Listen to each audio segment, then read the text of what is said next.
Salam alaikum, masa al-khair. Bonsoir, messieurs, dames. Mon nom est Haythami Mohamed, je suis le président directeur général du groupe Le Matin et je vous souhaite la bienvenue. Je sais que c'est compliqué avec la circulation à Casablanca et très heureux donc que l'on ait toute cette affluence pour ce book club. Je rappelle que le concept du book club, c'est d'inviter un auteur qui présente son ouvrage, son livre, son roman, son essai. Ça fait 3 ans qu'on le fait, on est très content de le faire. Et ça permet donc de créer un contact direct avec l'auteur. Cette fois-ci, on a une chance d'avoir 3 pour 1 déjà, d'avoir donc 3 charmantes personnes qui sont là avec nous, des amis. Et le sujet a trait au coaching. Moi, je vais vous donner ma perception du coaching. Pour moi, le coach est un thérapeute de la société parce que dans notre société, aller chez un psy ou chez un psychologue peut paraître parfois, c'est comme si on reconnaissait qu'on était dérangé ou qu'on était malade. Alors que je pense que aller chez un coach, c'est plus facile. Et parfois, le coach aussi fait de la thérapie, il fait du conseil, il fait de l'accompagnement. Il peut aussi aider la personne à changer d'orientation, à connaître ce qu'elle veut. C'est pour moi vraiment un thérapeute, et, entre autres. Et en général, quand on va le voir, on se détache et on regarde les choses en face. Et donc l'idée, c'est vraiment, avec ces Mohsin et donc les autres collègues, les autres personnes qui sont là, Sophia, Ben Sharifa et c'est Okrid, donc ils ont fait ce qu'on a en droit. Moi, je suis un peu juriste. En droit, on fait les mélanges, c'est-à-dire quand vous avez un doyen ou quelque chose, beaucoup d'écrivains vont faire des articles pour lui rendre hommage. Et donc là, c'est un hommage au coaching. Je crois qu'il y a 24 ou 25 coachs du Maroc qui sont tous professionnels parce qu'aussi c'est un métier malheureusement où on peut s'improviser. Ils ont fait un joli travail qui m'a été dédié et que j'ai commencé à lire. Et donc, ils vont partager avec nous, je pense, avec Nabila, qui est ma collègue Le Matin, qui est aussi très intéressée par le sujet, donc elle va les cuisiner. Et je voudrais aussi, avant de lui céder la parole, remercier Ali Sosse qui est présent. Lève-toi, Ali. Ali, c'est lui l'artisan. Et c'est lui, je dirais, le soldat inconnu qui s'est investi. C'est notre directeur administratif et financier, mais aussi c'est notre Kanayatolé Wazir Taqafa. C'est lui qui s'occupe de la culture chez nous. Et donc, je vous souhaite une bonne séance. Et j'espère que vous sortirez convaincus, peut-être pour certaines ou certains d'entre vous, de consulter un coach et de vous accompagner pour votre vie professionnelle. Très bonne continuation. Nabila, à toi. Merci. Je remercie aussi les équipes techniques qui sont là, la régie, parce que tout ce que nous faisons, il est aussi mis en ligne dans le site de Le Book Club, dans la page Facebook, dans les différentes plateformes. Merci, Monsieur Haythami, le président directeur général du groupe Le Matin, que je vous remercie infiniment. Donc, c'est un véritable plaisir de vous retrouver aujourd'hui pour un moment que nous attendions avec impatience. Une rencontre qui marque une étape très importante dans la vie du Book Club Le Matin. Et derrière cette rencontre, il y a une belle histoire. Le 4 avril 2024, Mohsin Ayouch était l'invité du Book Club, Ramadaniès Book Club à Rabat, pour nous parler de son ouvrage Soufisme et coaching. Une rencontre qui était très enrichissante de la vie de tous. Et vers la fin, il m'avait promis que l'ouvrage, l'édition 2024 de l'ouvrage Paroles de coach du Maroc, serait présenté pour la première fois au public dans le cadre du Book Club Le Matin. Chose promise, chose due, je vous en remercie.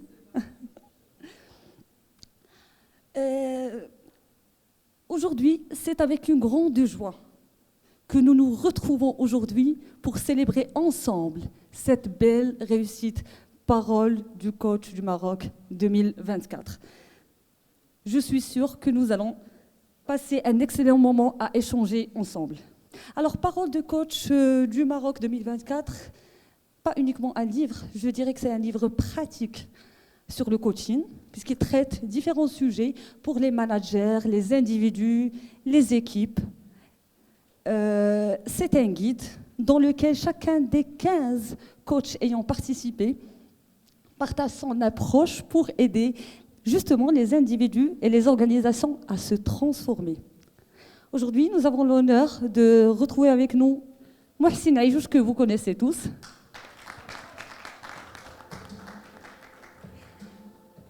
Nous avons également des invités qui ont contribué à la réussite de cet ouvrage. Je commence par la fin, Sophia. Alors, Sophia Michrifi, coach certifiée AMAC, et elle est également en charge depuis 2024 de la direction générale de la BMH Coach et qui a été directement accompagnée par Mohsin Aïjouch.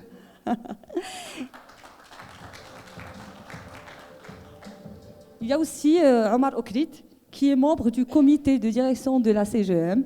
Il est coach certifié de la HAMAC et directeur du pôle coordination sectorielle et régionale. Donc chacun d'eux va partager avec nous son expérience, son approche et sa contribution à cet ouvrage collectif. Je commence bien évidemment avec Mohsin Aïjouch. Pourquoi Parole de coach du Maroc 2024? Le micro, s'il vous plaît. Si vous pouvez juste l'allumer. Massa al-Khair.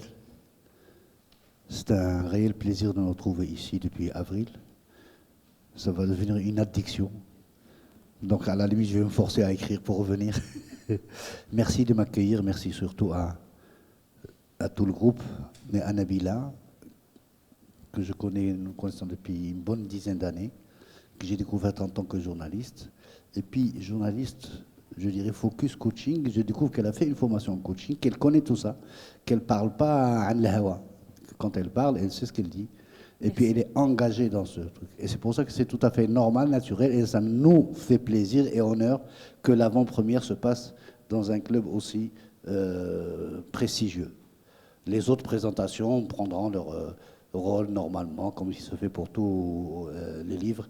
Bravo pour le travail que vous faites et bravo d'être le porte-parole du coaching professionnel sérieux dans la presse marocaine. Merci. Maintenant, pourquoi écrire? Je dirais que c'est évident. C'est évident, nous sommes face à un métier relativement neuf à l'échelle mondiale. 1994, la création de l'International Coaching Federation, là-bas aux États-Unis. Un métier qui est né dans le sport, qui a migré avec les transformations qu'il faut dans le monde de l'entreprise, qui a incubé aux États-Unis et puis essaimé vers l'Europe.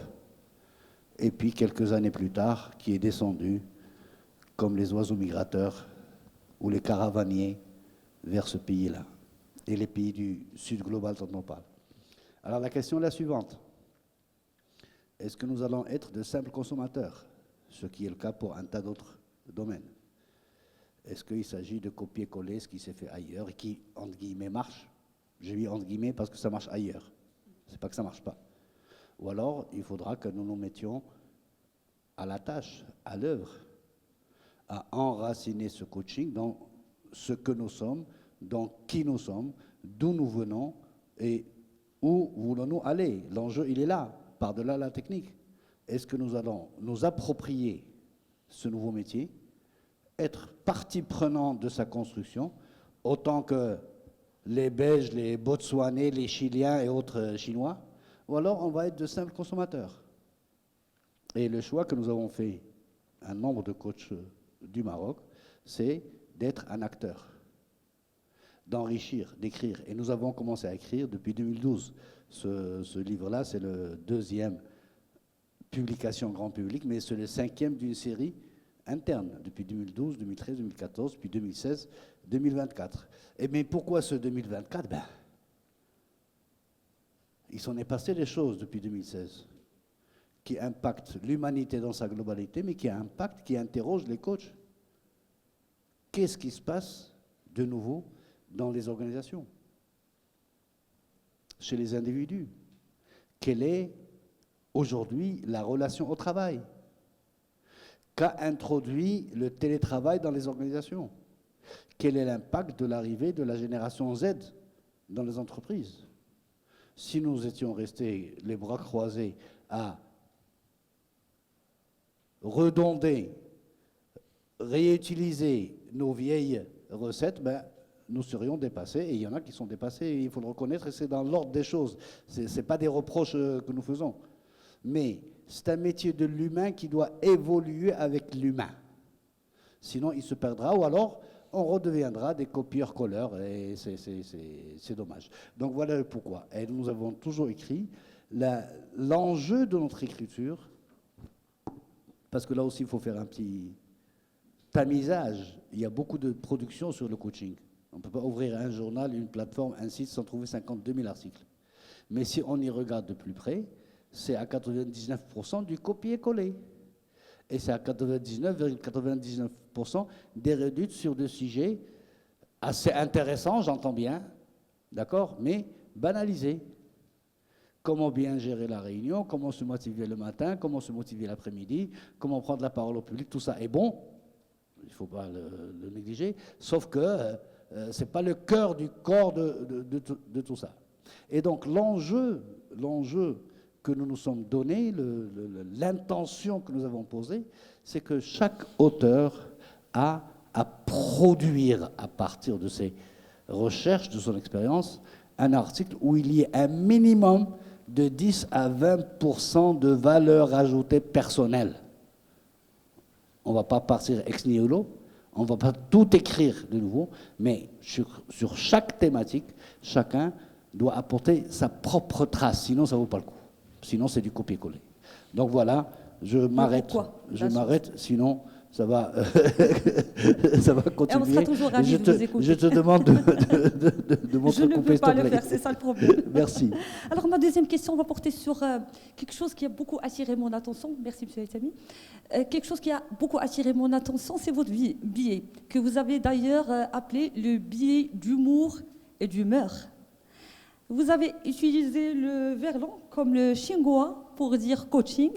Moi, je voudrais d'abord pourquoi avoir opté pour ce style d'écriture, mais surtout, qu'est-ce qui a énervé M. Ayouch pour écrire ce billet? En fait, c'est une anecdote réelle. Nous avons tous entendu, intentionnellement ou non intentionnellement, des émissions de coaching sur la radio. En voiture, on est là, on écoute, et puis il y a monsieur X, madame Y, ou l'inverse, qui l'un coach l'autre. Et donc, d'une oreille distraite, j'étais là à écouter des bêtises. J'en souriais jusqu'à un moment où c'est vraiment devenu hors norme. Et là, honnêtement, je me suis mis sur le côté, j'ai sorti mon petit papier, mon petit crayon, et j'ai écrit à l'envers, en verlan, les coaching al-maqloub. Et l'article est venu en verlan, le titre à la fin. Le titre, c'est le Chinkao du n'importe quoi. Je reverse le coaching du n'importe quoi. Et en fait, c'est une petite réaction. J'ai mis ça m'a fait plaisir. Mais ça tacle ce que nous entendons dans la radio, dans certains coaching public. D'abord, un coaching, c'est du privé de chez privé. Alors, quand vous vous faites coacher alors qu'il y a 1 million d'auditeurs, ça pose problème. Et donc, un billet d'humour au lieu que ce soit un coup de gueule, ça a été un grand sourire, un grand rire. Et même en me le rappelant maintenant, ça me fait rire. Voilà. Merci. On va véritablement revenir à cette question de ceux qui s'autoproclament coach vers la fin, parce qu'on ne peut pas rater l'occasion d'en parler avec vous. Maintenant, je voudrais passer la parole à Omar Okrit. Je rappelle que vous êtes coach certifié et membre du comité de direction de la CGM Marhaba bik, et merci d'avoir accepté notre invitation. Avec plaisir. Dans votre contribution, vous évoquez une transformation irréversible de la demande en coaching, des sollicitations en coaching. Donc on comprend très bien qu'il y a eu des changements. Mais vous parlez aussi des changements de nos attentes, de nos habitudes ces dernières années. Nous avons vécu beaucoup de changements, à leur tête la transformation digitale, et la Covid-19 et la transformation digitale aussi. Et c'est ce qui a sans doute impacté nos modes de vie et nos attentes. Moi, je voudrais savoir, d'après votre expérience en tant que coach et expert, qu'est-ce que vous avez remarqué comme changement ces dernières années de nos habitudes, nos attentes et par conséquent des demandes en coaching. Merci beaucoup de nous recevoir et merci beaucoup à certains visages que je vois ici qui me font vraiment plaisir. Ça fait longtemps que je ne les ai pas vus et ça fait chaud au cœur que de les avoir ici dans la même salle. En fait, ces changements irréversibles ne concernent pas seulement la demande au coaching. C'est des changements irréversibles de l'être humain dans sa vie quotidienne, dans son mode de pensée. Depuis la crise sanitaire, depuis la Covid, etc., il y a eu un certain nombre de chocs que l'être humain a affrontés et pour lesquels il n'était pas préparé. Maintenant, il s'agissait de réfléchir avec la casquette de coach. Parce que Si Mohsin nous a demandé de réfléchir sur des sujets, d'abord qui retracent l'expérience personnelle de chacun, et puis qui traitent du métier de coaching. Nous sommes en train de travailler sur un livre commun et on a essayé de dire ces changements irréversibles, qu'en est-il par rapport à la demande au coaching? Alors, depuis une quinzaine d'années qu'on a été formés, et merci à Si Mohsin de nous avoir formés, depuis une quinzaine d'années, on rencontre un certain nombre de demandes de la part des personnes coachées. Et dernièrement, ces 3 dernières années en particulier, la nature de la demande a complètement changé. On parlait d'un accompagnement pour bien gérer une réunion, fondamental, essentiel, mais c'était la majorité de la demande. On parlait des demandes de type comment gérer son stress face à une situation professionnelle. Elle est fondamentale, cette demande, et la demande existe toujours. Mais c'était toujours lié à ce que devrait faire la personne pour mieux exécuter son travail. Vous voyez, il y a 15 années, c'était ce type de demande-là. Comment je dois, moi, me transformer, comment moi je dois être accompagné pour que je puisse mener convenablement mon travail. Dernièrement, en fait, la demande a changé. Comment est-ce que moi je dois être à l'aise, moi je dois être bien, comment est-ce que je dois me comporter pour que une fois que je suis bien, automatiquement mon travail se fera mieux. Vous voyez ? Et donc c'est un recentrage de la demande au coaching en mettant la personne au cœur de la demande. Et une fois que la personne est mieux, une fois qu'elle n'est plus stressée, une fois qu'elle a une vie équilibrée, professionnelle, familiale, une fois qu'elle vit mieux, eh bien automatiquement, elle aura du plaisir à aller travailler et bien entendu, les autres types d'accompagnement suivront. Donc c'est cela qui a motivé cet article et bien entendu, alors, quel impact par rapport au management? Parce que clairement, quand la personne change en matière de besoin, forcément sa relation avec le milieu professionnel change. Et donc, le management devrait prendre en considération ce genre de besoins des équipes. Si nous voulons... Justement, je voudrais vous interpeller par rapport à ce point du management, parce que dans votre contribution, vous dites exactement que le management autoritaire n'a plus lieu d'être aujourd'hui et qu'il faut que les styles de management évoluent aujourd'hui pour justement fidéliser les talents. Vous dites aussi que le respect par la donne hiérarchique ne doit pas avoir lieu aujourd'hui. Donc je voudrais justement vous interpeller sur ce volet-là. Non, effectivement. Vous savez, dans le temps, la relation de travail se faisait par de la relation hiérarchique, où la personne était respectée par sa position hiérarchique. De plus en plus récemment, en fait, la relation professionnelle change et les personnes sont respectées par rapport à leur rapport et par rapport à leur leadership à mener une équipe. Dans le temps, quand une personne intégrait une structure, dans son inconscient, c'était pour la vie, à moins qu'il y ait un incident qui fasse qu'il change. Maintenant, quand les gens intègrent la structure, ce n'est jamais pour la vie. C'est un principe qu'ils ont. Ils peuvent rester pour la vie, mais a priori, c'est pour une période donnée. pour les maintenir, eh ben, il faut s'ingénier à trouver des modèles de management qui puissent les retenir. Quelle différence, quel apport et quel avantage ils auraient à rester dans la structure. Et donc, ce management classique, les styles de management classiques sont amenés à évoluer, d'où l'importance pour les managers de eux-mêmes se donner l'effort qu'il faut pour que leur style de management puisse évoluer. Alors, bien entendu, le management autoritaire a sa place à un moment donné, à un instant T, face à une situation donnée. Bien entendu.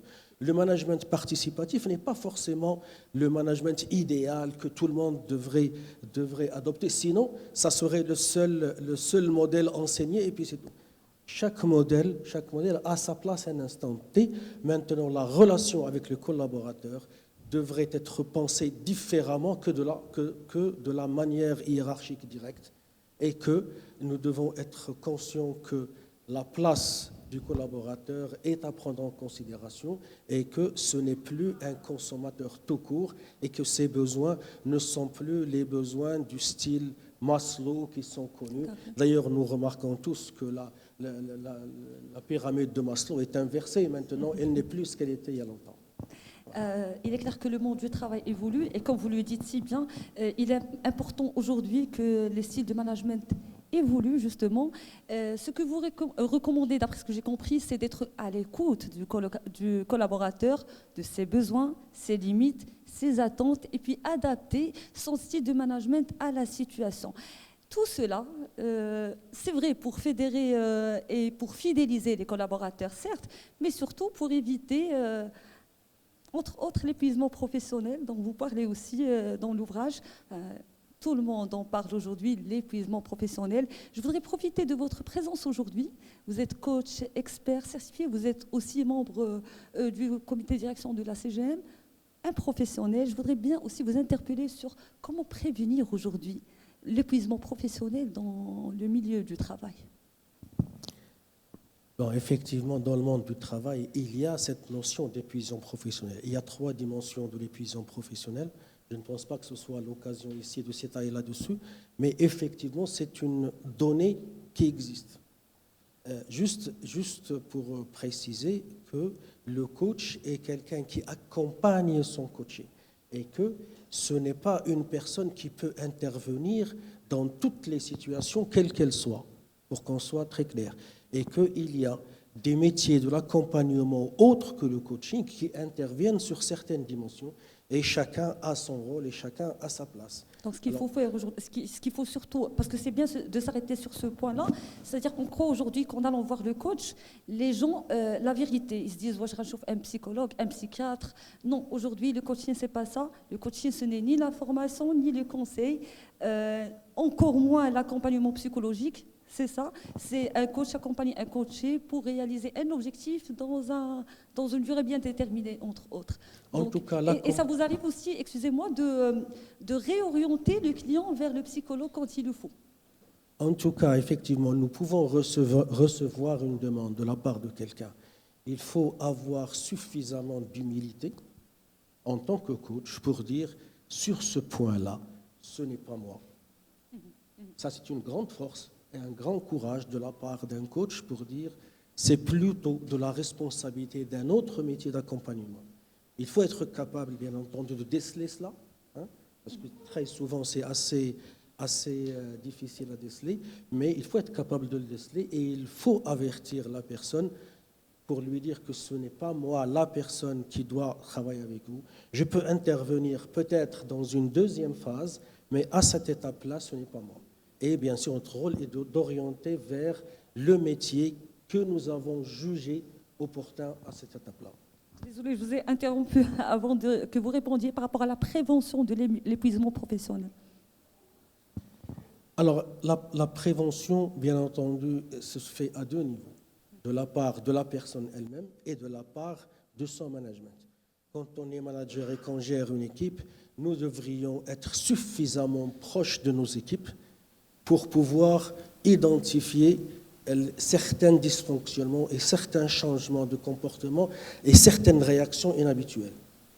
D'où l'importance pour un manager d'être capable de connaître la personnalité de ses équipes.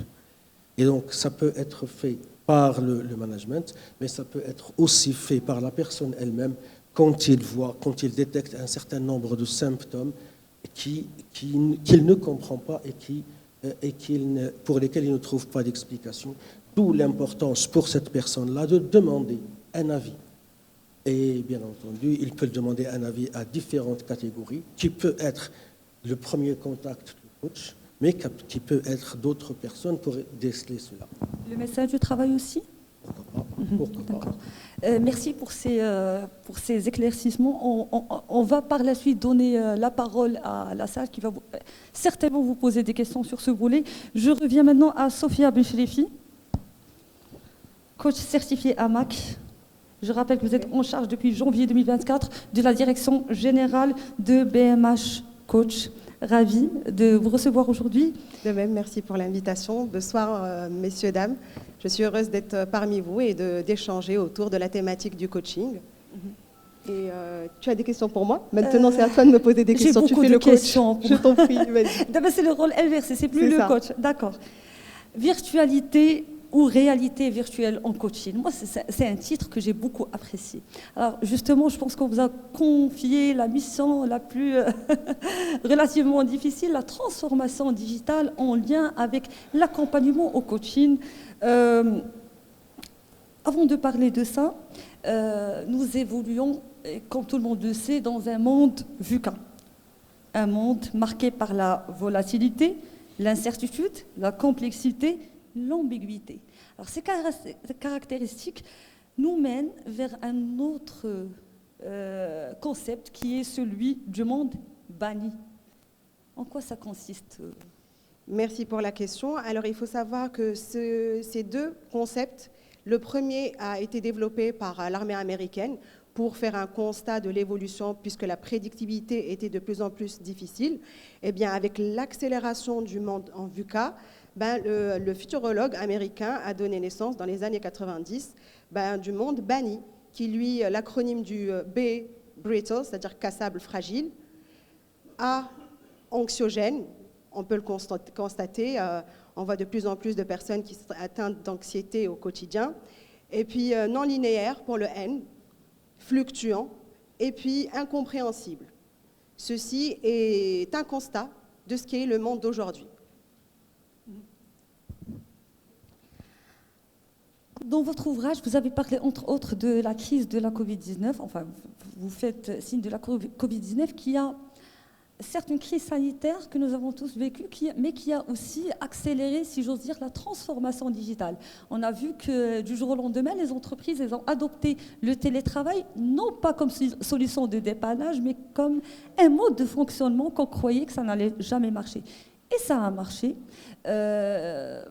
Avec ses forces et limites, oui, mais ça a marché pendant la période. Je me rappelle qu'au niveau du groupe Le Matin, on arrivait à livrer nos articles à distance et on l'écrivait en rouge que cette édition était réalisée en télétravail. Et ça démontre aussi qu'il y avait un engagement de la part des collaborateurs. Maintenant, si la transformation digitale a impacté tous les domaines, je pense que le coaching n'y a pas échappé. Mais ce qui m'a un peu étonnée dans l'ouvrage, c'est que vous dites que les coachés, les clients, ils préféraient, ils se sentaient vraiment à l'aise dans l'accompagnement à distance. Deux questions. Premièrement, pourquoi, à votre avis, ils préfèrent l'accompagnement à distance, avec les limites peut-être s'il y en a?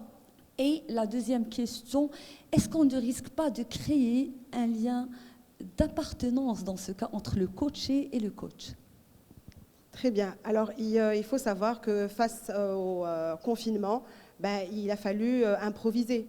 Vu que le monde il était face à une incompréhension totale, donc le télétravail était l'alternative. Mais il faut savoir que même en coaching, c'était un petit peu quelque chose de nouveau. Les gens étaient un petit peu sceptiques puisqu'ils étaient face à de l'inconnu, à comment ça allait se faire. Mais j'ai remarqué que la personne, elle était beaucoup plus à l'aise étant donné que le coaching se passe chez elle, c'est-à-dire dans un terrain conquis, elle est à l'aise. Donc ça d'une part, il n'y avait plus lieu de transport. ce qui avait un impact positif sur l'écologie et aussi sur le coût et sur le temps, un gain de temps. Et ça a aussi impacté le coût du coaching, qui lui s'est vu démocratisé et vulgarisé un petit peu pour atteindre. Avant, le coaching, c'était pour les directeurs, pour une certaine population, allez, on va dire ça, absolument, une certaine catégorie. Maintenant, ça va du top management jusqu'au middle et aux collaborateurs. Et donc, certes, il y avait un petit peu d'incompréhension, mais de fil en aiguille, si le coaching se fait de manière dans les règles de l'art, forcément l'alliance est créée, l'impact est lié, le coach ne peut qu'y adhérer. Et donc, il y a eu des accompagnements complètement en distanciel, de A à Z. Certes, comme tu l'as bien dit, ça a des avantages, mais aussi il y a des limites à la chose. Pour ce qui est des limites, il faut savoir qu'il n'y a pas de lien direct. La lecture du non-verbal, elle est limitée. Aussi, il peut y avoir des coupures, des risques de coupure d'Internet. Il faut toujours avoir un plan B à mettre en place. Puis aussi, il fallait improviser et se donner la permission de réinventer tout ce qui était outils et exercices. Parce qu'il y a des outils qui sont appropriés, adaptés en présentiel, qui ne le sont pratiquement pas en distanciel. Donc, et puis pour pouvoir les pratiquer, il fallait les tester, donc, et avoir du recul et un petit peu se concerter avec les pairs, avec les seniors et tout ça. Donc tout ça, c'était un travail à faire en amont avant d'aller et pratiquer auprès de la personne. Et bien entendu, la meilleure personne qui pourra témoigner de la qualité du coaching, c'est le coaché, c'est la personne coachée elle-même. Et pour la question de la limitation, c'était ça, les limites. Pour la dépendance aussi, absolument. Merci pour le rappel. Alors, comme vous le savez, en guise de rappel, le coaching, c'est un métier d'accompagnement. On accompagne la réflexion on pose des questions pour stimuler la réflexion. On accompagne la personne à travers un questionnement, comme je l'ai dit, pour faire émerger des prises de conscience, mais surtout pour stimuler l'action. Maintenant, il ne s'agit pas de donner des conseils, on ne sait pas à la place du coaché. Le coach, lui, est maître du processus, le coaché, lui, est maître du contenu. Donc c'est ce contenu-là qui appartient à 100% au coaché. Et si, dans certains cas, on aborde le virtuel, parce qu'on l'a vu sur certaines plateformes mises à disposition, où on peut avoir accès H24, 7 jours sur 7, un coach à distance, ce qui peut créer de la dépendance. Or, le coach, lui, il rend le pouvoir au coach pour lui rendre son autonomie et son indépendance. Donc, ces aspects-là qui sont à avoir en filigrane, et surtout l'aspect de confidentialité aussi des données. Exactement. Lors des échanges, il y a pas mal d'aspects qui sont échangés, qui sont de l'ordre de l'intime. On n'a pas la main sur où est-ce que c'est stocké, qu'est-ce qu'on en fait. Tout ça, c'est des choses à éclaircir et à aborder de manière transparente avec le coaché. Donc ça va évoluer dans le futur. Donc on voit clairement que le coaching, aujourd'hui, c'est une discipline en pleine transformation. Absolument. Dans votre ouvrage, vous avez évoqué deux notions, une nouvelle forme plutôt de coaching, le coach robot ou le trans-coach. Absolument. Qu'est-ce que ça signifie ? Alors, le chatbot, c'est un chat avec un robot qui, lui, est programmé par un coach en principe. On peut parler de trans-coach. C'est un coach augmenté. C'est un coach qui fait parvenir à un moment donné, lors de l'étape exploratoire, la première, où on pose des questions, on crée le lien avec le coaché pour savoir quel est son besoin, quelle est la situation.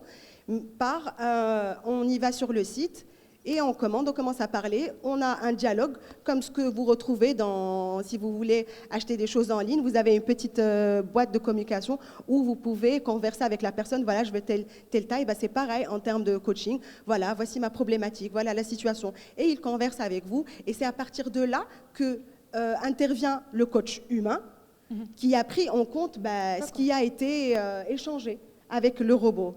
Là encore, on le sait bien dans le métier du coaching, tout le process est important, mais la première phase de coaching est essentielle parce que c'est ce qui donne le là à tout le process. C'est là où se crée l'alliance, où la personne s'ouvre à aller et se donner et est volontaire d'aller au-delà de ce qu'elle aurait pu se permettre avant.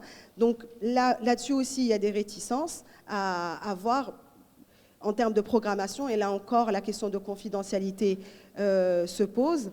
Et puis, il y a l'aspect du virtuel aussi. Ça, c'est un aspect qui a aussi vu le jour.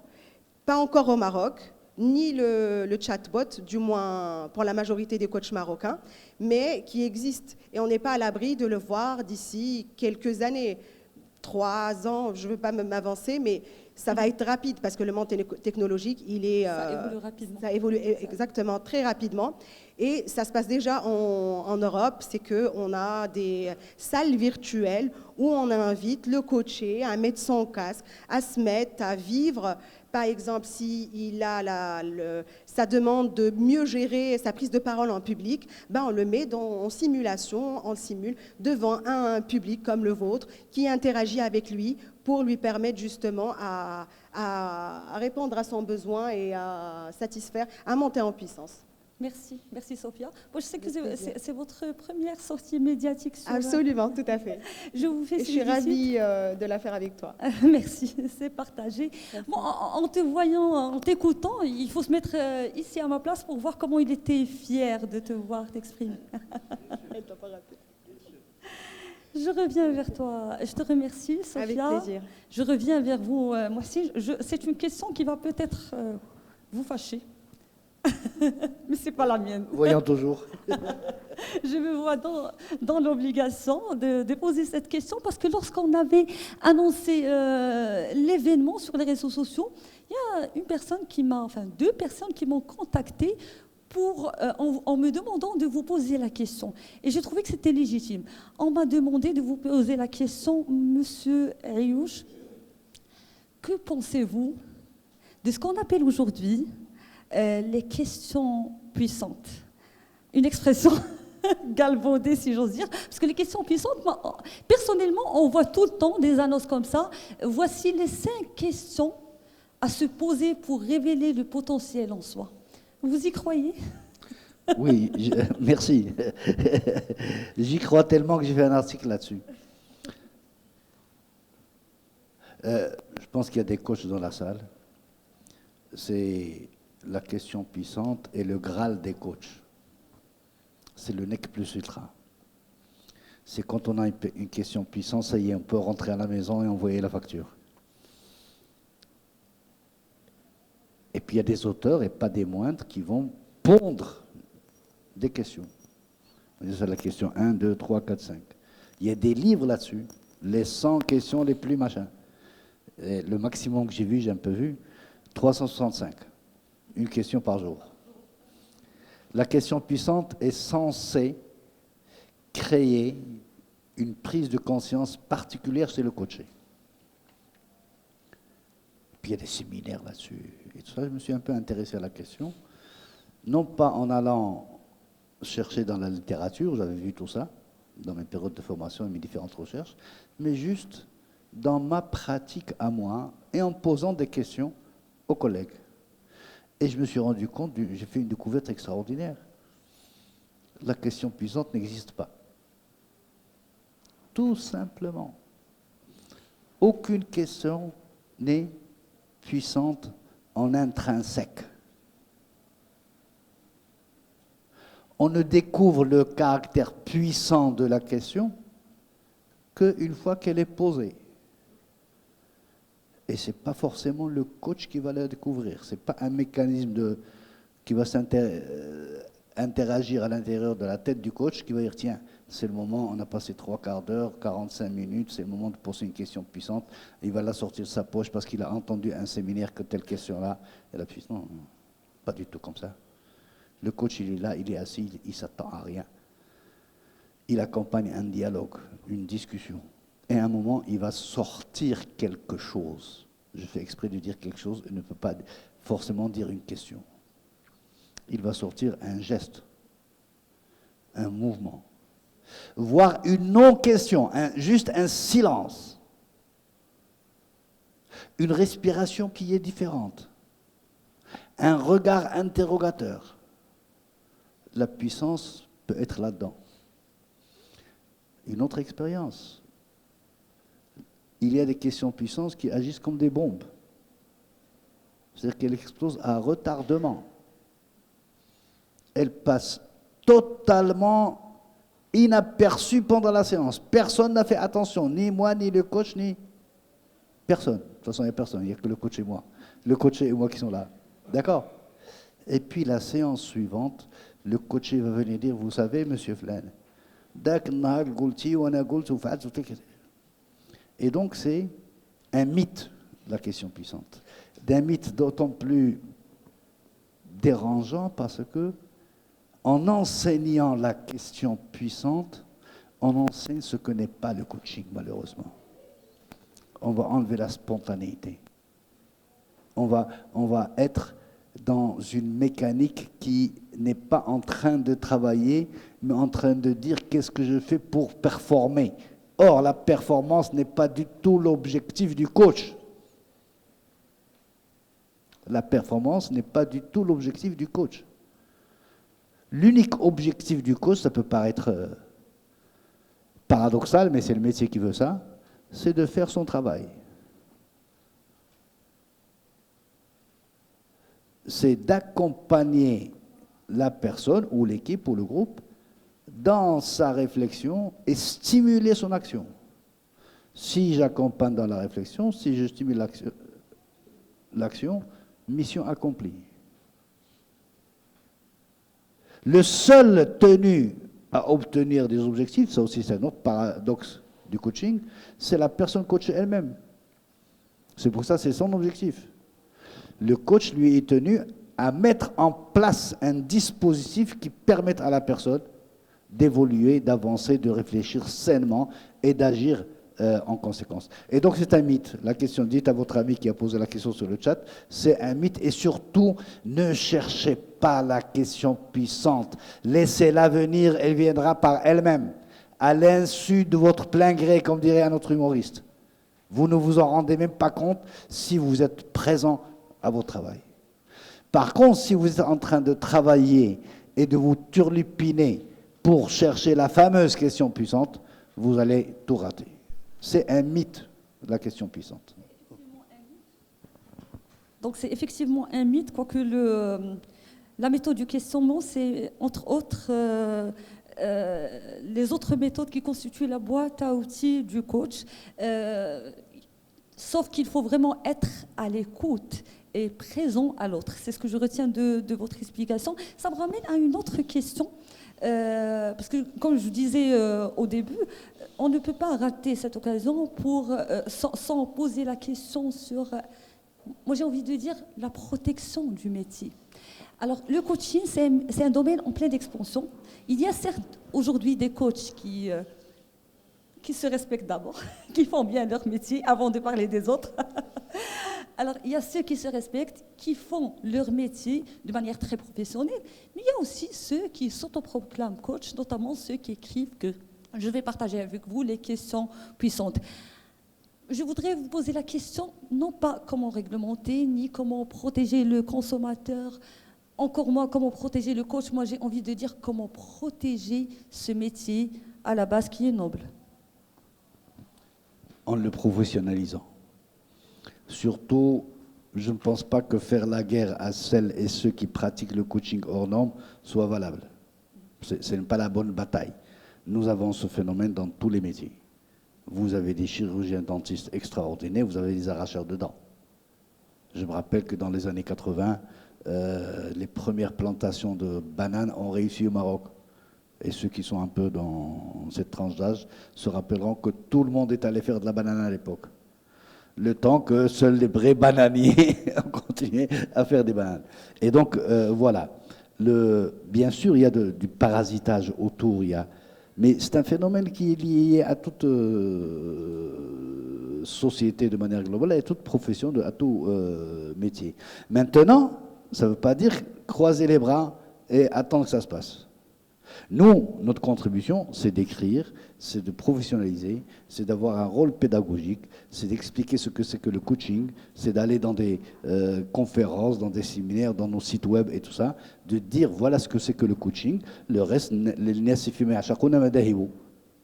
gens qui veulent du coaching à 3 dirhams, pourquoi pas? Ceci dit, nous en faisons à 3 dirhams. Réel. Quand nous faisons du bénévolat, nous faisons payer un 3 dirhams ou 2 ou un dirham symbolique. D'accord? L'enjeu n'était pas là. Ceux qui veulent aller, qu'ils y aillent. On est dans un régime de liberté, sauf qu'il est de notre mission de mettre le haut là, de dire voilà ce que c'est, d'expliquer, de continuer à expliquer. Et honnêtement, les choses ont beaucoup bougé entre il y a une dizaine d'années, 5 ans et maintenant. Maintenant, nous avons des clients beaucoup plus conscients, beaucoup plus avertis de ce que c'est que le coaching et ils savent faire la différence entre ce qui est du coaching, un accompagnement réel, et ce qui est autre chose. Voilà. Merci. Je vous remercie pour ce bel échange. Moi, je voudrais maintenant ouvrir la séance des questions-réponses parce que je sais que tout le monde veut poser des questions aujourd'hui, ce soir, sauf que je vous demande d'être concis et précis pour respecter justement le temps imparti. Je vous demande aussi de rester concentré jusqu'à la fin parce qu'il y a une belle surprise qui vous attend ce soir. À vous la parole. Le micro, s'il vous plaît.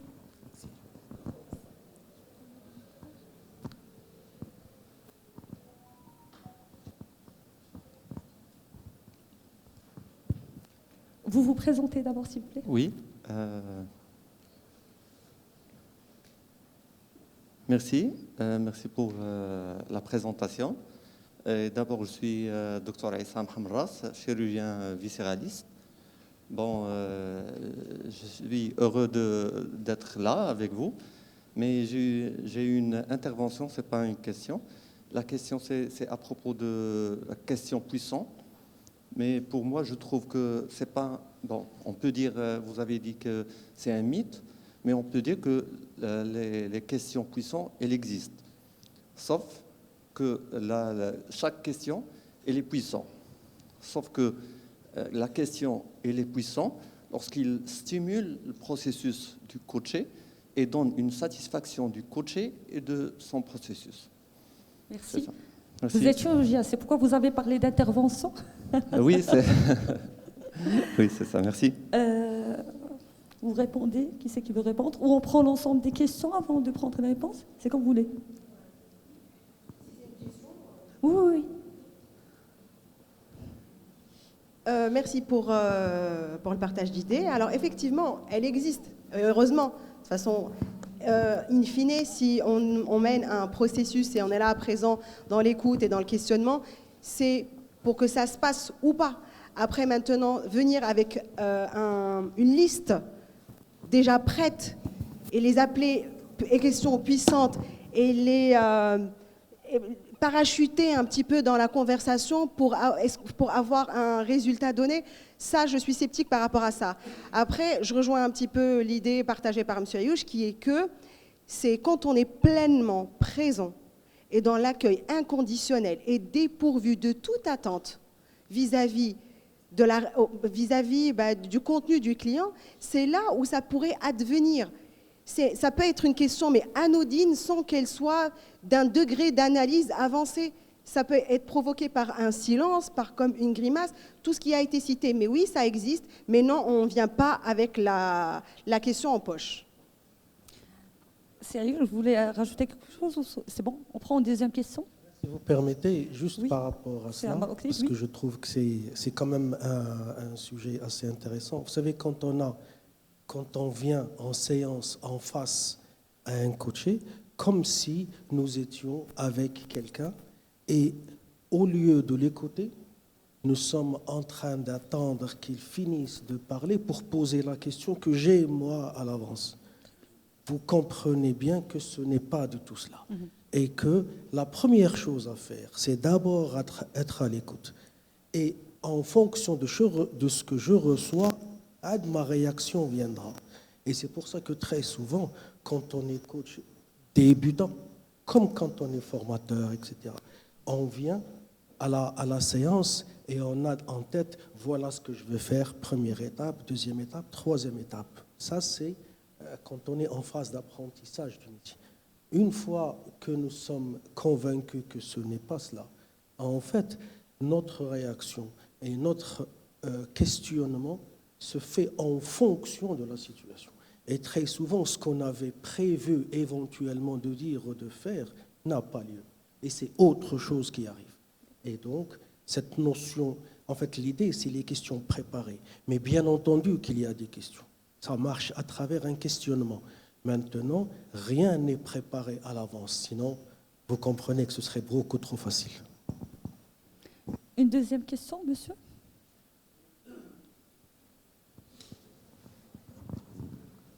Je suis un peu je suis novice, je ne comprends rien. Donc la première question que je vous pose, en une phrase ou deux phrases, qu'est-ce qui n'est pas coaching? Deuxième question, est-ce que ce coaching, cet accompagnement, ne signifie pas un agissement sur les compétences virtuelles, c'est-à-dire le vouloir et le devoir faire. Le vouloir faire et le devoir faire, c'est-à-dire inciter ces compétences. Troisième question, est-ce qu'il n'y a pas des perspectives pour la démocratisation du coaching, surtout au niveau scolaire? Parce que c'est là où le bas blesse. Vous savez que l'ascenseur social est en panne, l'école, donc il serait important d'agir à ce niveau-là. Et merci. Donc je m'excuse si mes questions sont un peu naïves. La première question, ce que n'est pas le coaching. Merci. Vous voulez répondre? Merci.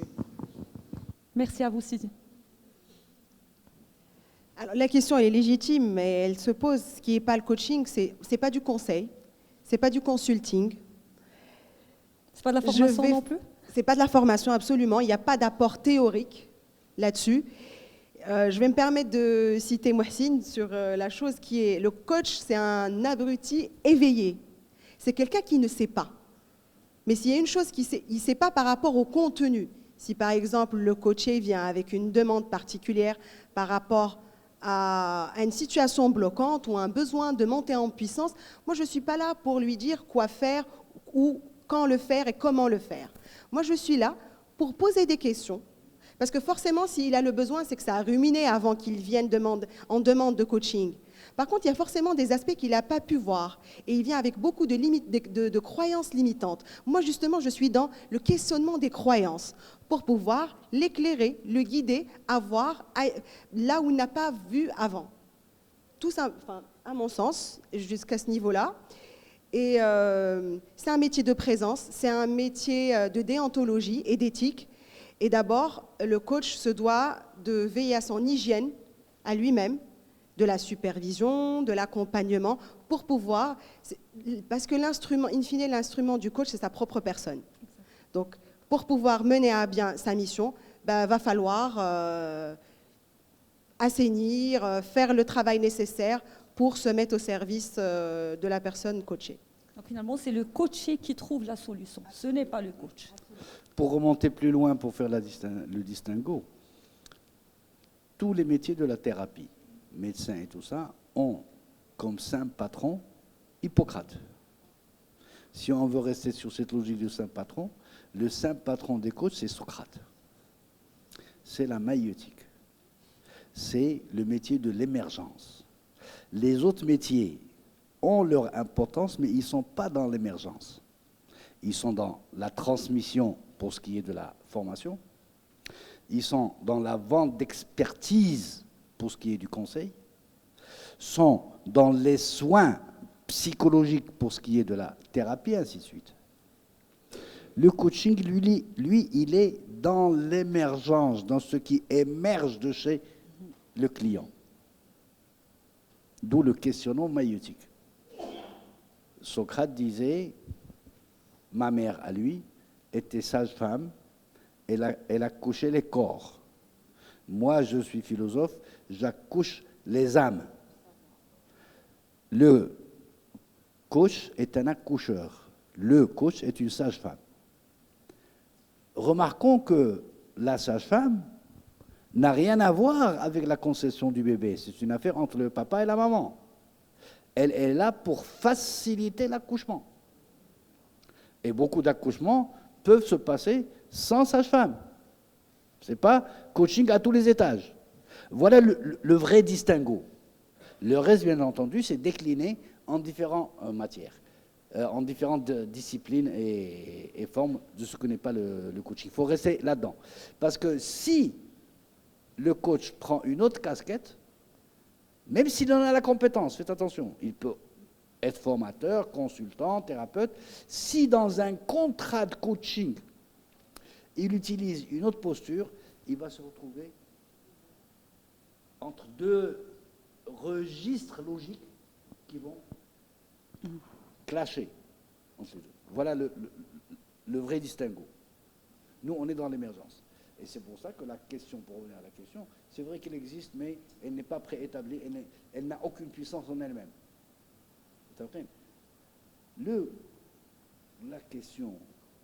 La question du coach a cette particularité qui fait que le coaching est un métier d'engagement et un métier à risque. C'est qu'on va poser une question sans avoir la moindre petite idée de ce que pourrait être la réponse. On ne pose pas des questions du tac au tac, du ping-pong. On pose des questions qui nous surprennent nous-mêmes. On ne sait même pas d'où elles viennent. En fait, elles viennent de chez le coaché. D'où l'écoute. Il parle, il va vous donner des milliards de questions. Celle que vous choisissez peut être à risque. Parce que vous ne savez pas ce qui va en sortir. C'est ça la spécificité du métier, et qui en fait un métier d'engagement. En rigolant, je dis un métier dangereux, mais il ne faut pas rigoler, non. Ce n'est pas que de la rigolade. Parce que le grand risque ici, c'est de causer une régression chez la personne que nous accompagnons. Et ça, c'est impardonnable. Voilà, pour clarifier la question. Je peux répondre aux deux autres questions. Les deux autres, il faut que je revienne à mes notes. En attendant que tu reviennes à tes notes, juste par rapport à ça. En fait, vous savez combien de fois, face à une discussion avec un coaché qui se pose des questionnements sur un sujet et que nous maîtrisons techniquement nous-mêmes et qu'on a cette envie, cette tendance à vouloir lui souffler la solution. Parce qu'on la maîtrise, on la connaît. Alors, se maîtriser soi-même et s'empêcher de faire ça. Parce que ce n'est pas mon rôle. Parce qu'à ce stade-là, quand on est en face, je ne suis pas son consultant, ni son conseiller, ni son formateur, ni son mentor, ni rien d'autre.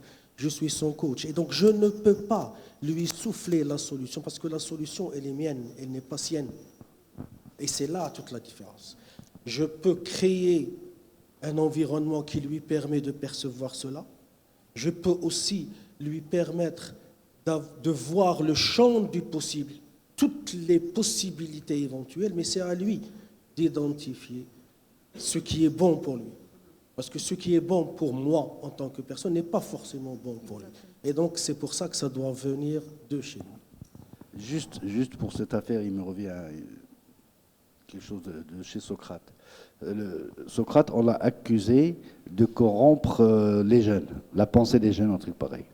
Et dans toute sa défense, il a dit, moi je ne suis pas enseignant, je ne suis pas instituteur, je ne suis pas formateur. Moi je ne sais rien. Et il est allé jusqu'au bout de sa logique. Il a refusé d'enseigner. Il a refusé de se donner le titre de formateur justement pour garder cette posture de maïeuticien. C'est ça qui fait Dès qu'on change de posture, c'est autre chose. Et il est allé jusqu'au bout, il a bu la ciguë. Maintenant, l'autre question, c'était le coaching. Avant de partir à la deuxième question, je voudrais juste vous dire qu'en visitant votre cabinet, ce qui a attiré mon attention, c'est un tableau dans lequel est écrit Bon. C'était justement, je pense que c'est fait exprès pour dire que la solution doit émaner du coaché, pas le coach. Oui. On s'amuse un peu, vous savez, le coaching c'est assez rigolo, il ne faut pas croire non plus, là on est en train d'expliquer tout ça. Ça se passe de manière conviviale et puis plus il y a d'humour, plus c'est un signe de présence. Et donc, avec nos lauréats, dans nos formations, il y a quelques principes fondamentaux du coaching pour lesquels nous trouvons des proverbes arabes, marocains qui marchent. Et la règle dans le coaching, Sophia vient de le répéter 2 ou 3 fois en disant le contenu appartient au client. Le contenu appartient au client. Bien. شنو عندنا احنا؟ عندنا من زيتوق ليه. من قبول قمليه. Tu n'as pas à aller à chercher une réalité autre. Elle est chez lui. Juste l'écouter, il va te donner 10 milliards de questions. Et puis un deuxième principe fondamental du coaching, c'est que le processus appartient au coach.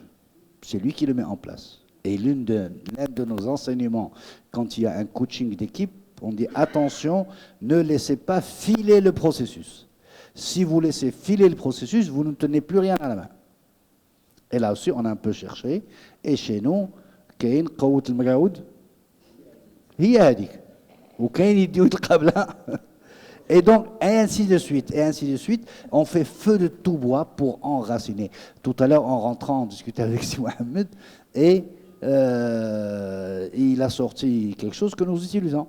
Une publicité où les gens arrivent dans un magasin, dans un resto, maquillés, habillés comme des arbres, comme des léopards, comme je ne sais pas quoi, et l'accroche était très intéressante, venez comme vous êtes.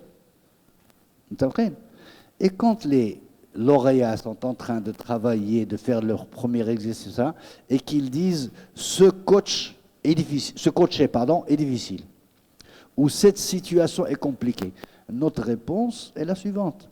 Les clients viennent comme ils sont.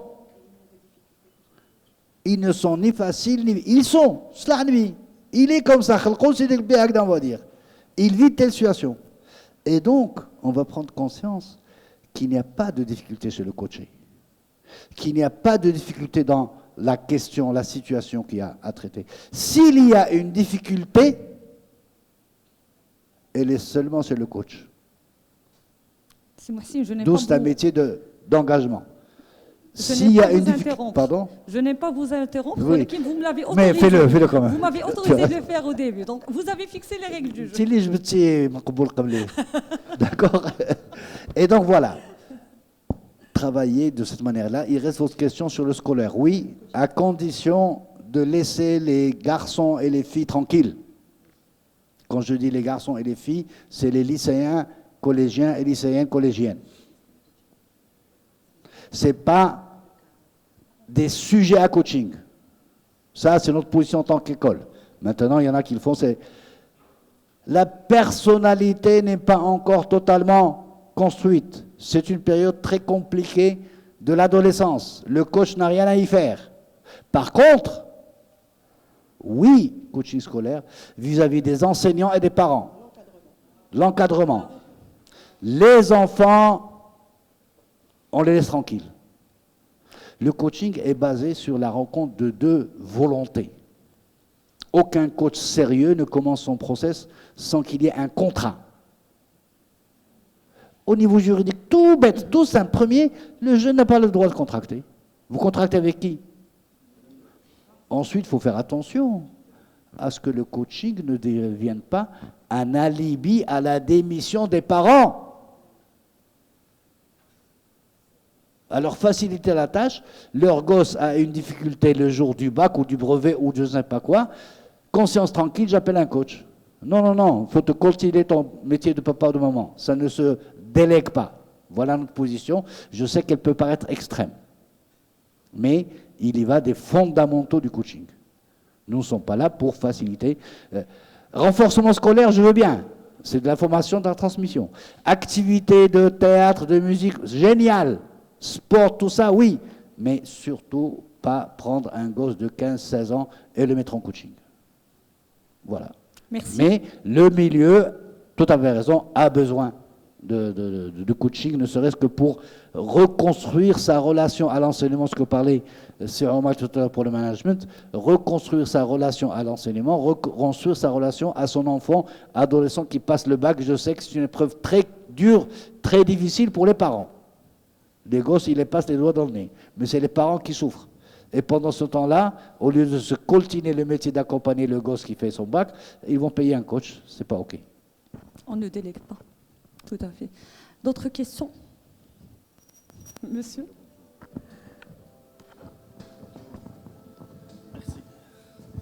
Donc, je me présente, je suis consultant en recrutement. Donc, ma question, elle est à sérieuse. Donc, tout à l'heure, vous avez parlé que vous étiez en train de conduire. Vous avez entendu des bêtises concernant des personnes, pseudo-coach. Voilà, comment allons-nous, les consommateurs, les citoyens, comment peut-on faire la différence entre un coach et un pseudo-coach? Surtout que nous sommes débutants, on n'a pas assez d'informations. Donc, quels sont les critères ou les informations dont nous avons besoin pour choisir un bon coach, que ce soit pour l'entreprise ou pour la famille ou la petite famille?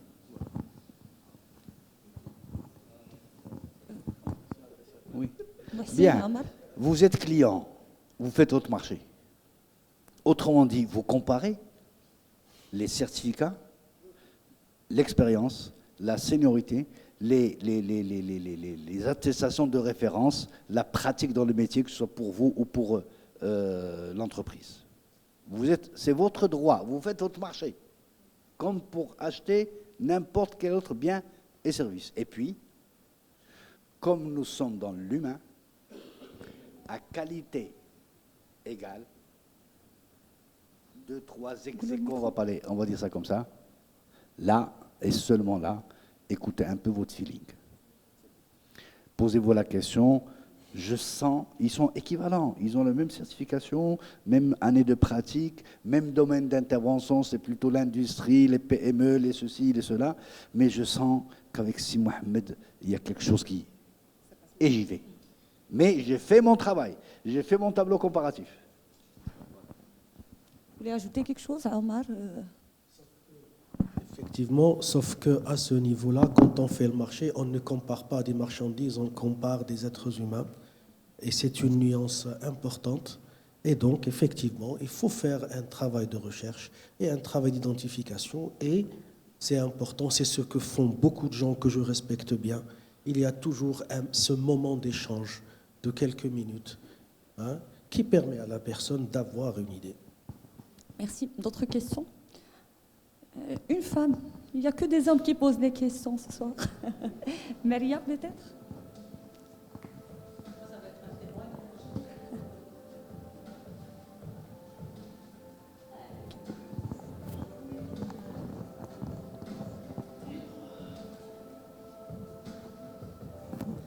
Bonsoir tout le monde. Alors moi, c'est un témoignage que je voudrais faire.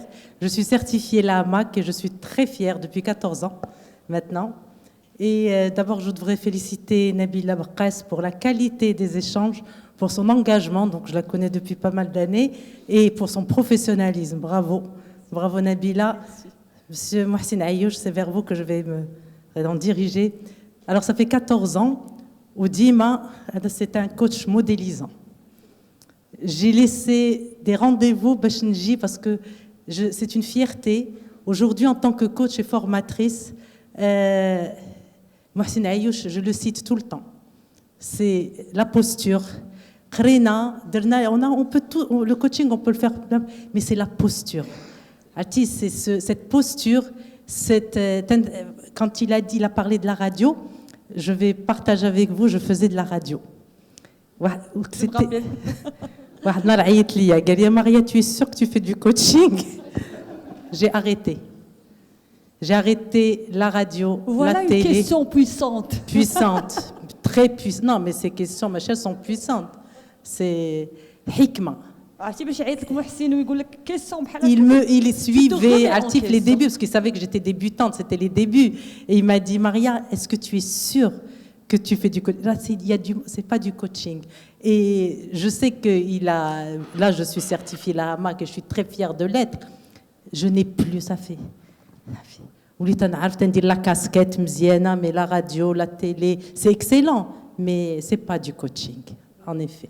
Merci. Merci beaucoup, c'est Mohsin. Merci d'être venu. Vraiment, je ne pouvais pas ne pas venir. Merci. Et merci Nabila. Merci à toi, Maria. Oui, micro. Elle est plus, je Une question du président, Non, elle ne peut qu'être... La question, non, puissante. c'est juste, dans certaines situations, on se dit, tiens, ce collaborateur ou cette collaboratrice peut-être doit être coaché. Parce qu'il y a des aspects que je ne peux pas traiter avec elle parce qu'il y a un certain nombre. Comment vous appréhendez ces situations quand c'est plus la personne qui demande, mais c'est sa hiérarchie qui sent que cette personne doit être accompagnée. La deuxième question, c'est que quand vous définissez le coaché ne sait pas ce que vous êtes en train de décrire. Peut-être lui, il dit, je vais aller voir un coach parce que je me sens mal à l'aise, parce que je n'arrive pas, parce que j'ai... Et donc, il pense peut-être que vous êtes la solution à tout. Comment on gère ces deux situations? Je réponds. Vous répondez? Très bien. Voilà. Bon, pour la première question, effectivement, vous savez que dans le coaching d'entreprise, très souvent, c'est l'entreprise qui paye le coaching pour ses collaborateurs. Et normalement, cette demande de coaching devrait émaner d'une structuration ou d'une organisation ou d'un projet de l'entreprise dans lequel il y a un certain nombre de choses qui sont identifiées. Et on voudrait soit préparer tel collaborateur à une nouvelle prise de fonction ou à une situation qui est différente. Et ça aurait été discuté entre le manager et son collaborateur. Mais dans tous les cas, sachez que le coach intervient quand le coaché l'appelle. Et ce n'est pas quand le chef d'entreprise l'appelle. Ça veut dire qu'il y a une demande qui émane du coaché et que lui-même veut être dans cette situation-là. Et donc, effectivement, c'est une restructuration au sein du système qui fait émerger un certain nombre de besoins pour un certain nombre de collaborateurs. La deuxième question, je voulais réagir là-dessus.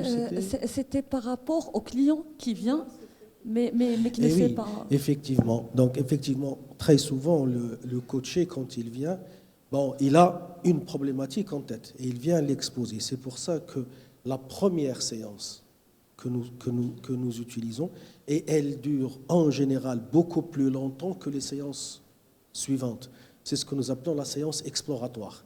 C'est là où on explore le besoin et c'est là où on crée l'alliance. Et c'est là où le schéma et l'environnement est propice pour que le coaché puisse exprimer ses véritables besoins. Et c'est là où nous découvrons que ça relève de notre ressort ou pas du tout. Vous voyez ? Mais c'est la séance exploratoire qui permet de clarifier beaucoup de choses. Ça m'est arrivé 2 fois jusqu'à présent, pour ma part en tout cas. Ça arrive. Micro. Contre sur la question du coaching, la règle c'est que le coaching ne se décrète pas. Mais souvent, le manager voit le besoin. La personne elle-même, elle a le nez dans le guidon, elle ne voit pas, voire parfois elle est dans le déni. Alors la démarche est la suivante, ce que nous conseillons nous, aux entreprises, c'est ne pas décréter le coaching, mais l'offrir. C'est un cadeau que l'entreprise fait. Tu l'utilises ou pas. D'accord ? Installer une démarche sur ce c'est encore mieux. Vous avez maintenant des entreprises maroco-marocaines qui, quand ils font leur assessment et qui font les plans de carrière et qui savent qu'il y a 3 personnes qui, au bout de 6 mois, 1 an, vont être promues, ils leur offrent du coaching. Mais ils sont dans les logiques, tu prends ou tu prends pas, tu es libre. Pour lui donner plus de sécurité, la démarche professionnelle que nous avons, nous proposons tout le temps 2 coachs. Et la personne va voir le premier et le deuxième, elle va faire son comparatif, elle va décider. L'idée derrière, elle est double. Nous responsabilisons la personne sur son coach. Et puis, il n'est pas dans la logique, l'entreprise, le coach flani. C'est lui qui a choisi son coach. On leur assure sur la confidentialité.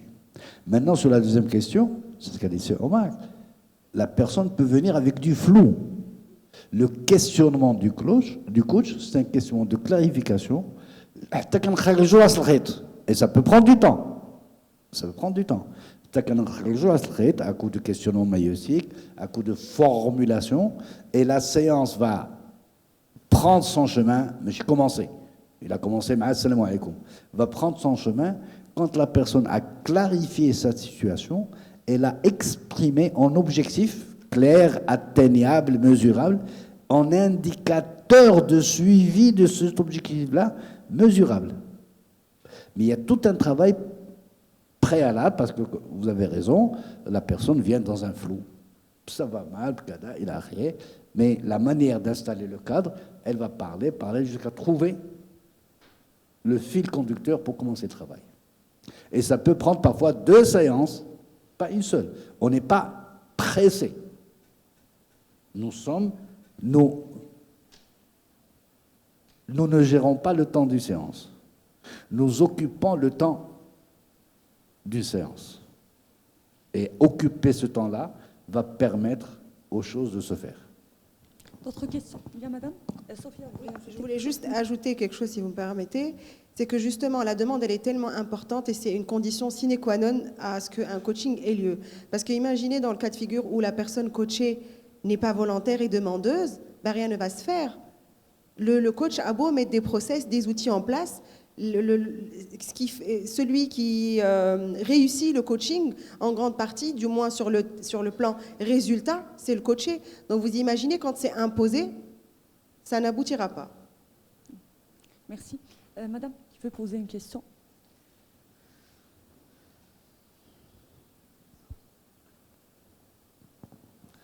Bonsoir tout le monde. Désolée, j'ai raté le début de la conférence. Merci à toute l'équipe BMH. Et la question, peut-être qu'elle est un peu dans une autre perspective. Pour M. Ayouch, comment vous voyez maintenant, avec l'essor des nouvelles technologies, avec l'IA, quel serait l'impact en fait de ce développement sur le coaching, et comment vous voyez en fait l'impact de l'humain ou l'avenir de l'humain dans ce volet-là de coaching? Véritablement, vous avez raté le début de la conférence. Oui, désolé. C'est pour ça que j'ai dit au début. Dans 50 ans, nous serons tous assis ici avec des antennes qui nous sortent de la tête, de toutes les couleurs. En fait, le plus challengé, ce n'est pas la machine. C'est l'humain. Et dans ce cas précis, c'est le coach. Les vraies transformations à faire, à opérer, à suivre, à forcer, parce que ce n'est pas évident, c'est chez le coach. Nous avons tous été plongés dans le monde Teams Zoom en mars, à partir de mars 2020. Bon, on avait quelques petites expériences, des rendez-vous pas très méchants. Bien. Il est paru chez vous, le matin, en 2000, je ne sais pas quoi, bien avant ça, un article d'un lauréat d'IANA qui s'appelait le Blended Coaching, où il faisait un peu l'introduction du coaching à distance, comme le e-learning et tout ça.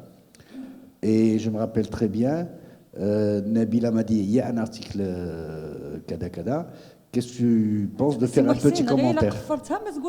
Non, un petit commentaire. Et j'ai fait un petit commentaire qui était un encadré, où j'étais un peu réticent, en disant attention, le contact humain, le face-à-face est très important. 2014, ou dans ces eaux-là.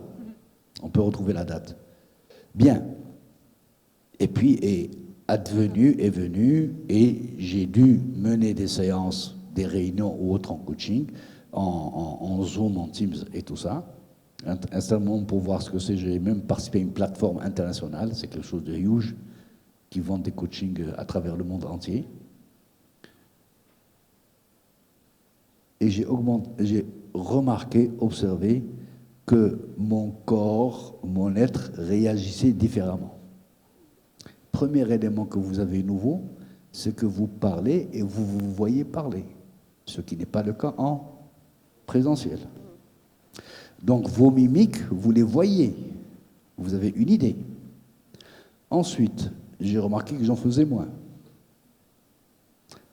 Ensuite, parce que j'ai enregistré et j'ai revu, j'ai enregistré, j'ai revu, j'ai enregistré et j'ai revu. Ensuite, j'ai vu que mes mains ont pris de la hauteur. C'est-à-dire qu'elles se levaient elles-mêmes pour accompagner ma parole, pour se mettre face à la caméra du milieu. Ensuite, j'ai observé que j'interrompais moins. Parfois, moi, je suis sur le Il m'arrive même de taquiner. Là, avec la connexion, ça passe plus. Même pour dire bien, ça coupait. Et j'ai observé que mes mains commençaient à faire des petits smileys et tout ça. Et c'est juste pour dire que la transformation fondamentale doit être dans le coach. Comment percevoir une émotion à distance? Comment interpeller, interpréter une sueur qui apparaît? C'est peut-être l'éclairage. Qu'est-ce que c'est que ça? Et donc le coach doit revoir sa grille comportementale et sa grille de lecture de ce qu'il voit parce qu'elle est différente par rapport au présentiel. Maintenant, à terme, qu'est-ce qui va se passer? À terme, la machine peut tout faire. On est bien d'accord? Sauf créer du sens. Et encore, je parle à horizon de 150 ans, Ihanallah. Eh bien d'accord. Deux choses à ne pas abandonner à la machine. Utiliser la machine, utiliser parce qu'elle apporte quelque chose de fondamental, d'extraordinaire. Le traitement de données, les data, est 10 milliards de fois plus rapide que nous. Deux choses à ne jamais céder. Le sens et la décision. Je ne laisse pas la machine, intelligence artificielle ou pas, décider à ma place. Et encore moins à la place de la personne coachée. Et puis, il faut que je tacle le sens. Pourquoi? Parce que les chatbox, tout ce qu'il y a maintenant, le sens qui y est a été mis par ses constructeurs. On est bien d'accord? Si vous adoptez le sens qu'il y a dans la machine, vous adoptez celui des constructeurs. Ça ne marche pas. Vous allez travailler avec votre propre sens et surtout accompagner la personne coachée à bricoler, confectionner, construire pas à pas son sens à elle. Pour compléter un petit peu, pour ce qui est de l'avenir du métier de coach dans ces circonstances, c'est que va falloir s'éduquer, aller vers la machine, développer ses compétences, parce qu'à un moment donné, il y aura d'autres coachs à côté qui, eux, vont en faire appel et on va se retrouver dépassé si on ne s'adapte pas. Après, il va falloir, qu'est-ce que je lui cède, qu'est-ce que je ne lui cède pas. Et puis, on l'a bien vu avec l'intelligence artificielle, ça peut même lire des émotions, ça peut te dire comment tu es en fonction des mimiques et tout ça, ça peut reconnaître ton émotion. Mais après, est-ce qu'il y a de l'empathie? Est-ce qu'elle ressent ça ou pas? Et sur quoi elle se base? Elle n'a pas d'expérience. C'est un arsenal d'informations et de data qui a été ingéré. Et puis aussi, il faut justement aller vers qu'est-ce que j'ai que la machine n'a pas ou ne pourrait pas avoir? L'intuition, par exemple. Ça, c'est de l'ordre de l'humain. C'est quelque chose à mettre en avant, à travailler, la créativité. Donc, il y a pas mal d'aspects. Il faut en faire un bon allié, mais toujours essayer d'avoir le plus pour prendre de l'avance sur la machine. On va peut-être prendre 2 ou 3 autres questions avant, donc, madame.